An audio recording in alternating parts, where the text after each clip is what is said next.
ભરૂચ જિલ્લા જેલ ખાતે મહિલા કેદીઓના બાળકો માટે એક અત્યંત સંવેદનશીલ અને પ્રશંસનીય પહેલ રૂપે ડે કેર સેન્ટરનો પ્રારંભ કરવામાં આવ્યો છે. ગુજરાત જેલ વિભાગ, ચેતના સંસ્થાની ICDS વિભાગના સંયુક્ત સહયોગથી શરૂ કરાયેલા આ કેન્દ્રનો મુખ્ય ઉદ્દેશ્ય જેલમાં રહેતા બાળકોને સુરક્ષિત અને બાળ મૈત્રીપૂર્ણ વાતાવરણમાં ગુણવત્તાસભર પ્રારંભિક શિક્ષણ, પોષણ અને સર્વાંગી વિકાસની તકો પૂરી પાડવાનો છે. આસિસ્ટન્ટ કલેક્ટર અવધીજા ગુપ્તાની ઉપસ્થિતિમાં દીપ પ્રાગટ્ય દ્વારા કાર્યક્રમની શરૂઆત કરવામાં આવી હતી, જેમાં અનુભવોએ બાળકોના ઉજ્જવળ ભવિષ્ય માટેના આ મહત્વપૂર્ણ કદમને બિરદાવતા બાળપણના પ્રારંભિક વર્ષોના મહત્વ પર ભાર મૂક્યો હતો અને આ નવીન પહેલ જેલમાં રહેતા બાળકોના અધિકારોના રક્ષણ સાથે અન્ય જેલો માટે પણ એક ઉત્કૃષ્ટ ઉદાહરણ પૂરું પાડે છે.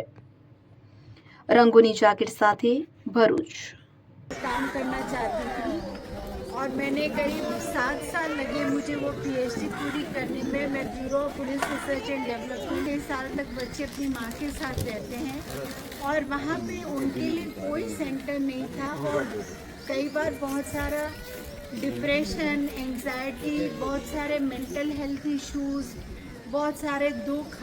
હવે જુઓ દેશ દુનિયાની તમામ ખબરો તમારી આંગળીના ટેરવે. ઉઠાવો મોબાઈલ અને ગૂગલ પ્લે સ્ટોર પરથી ડાઉનલોડ કરો અમારી CN24 ન્યૂઝ મોબાઈલ એપ.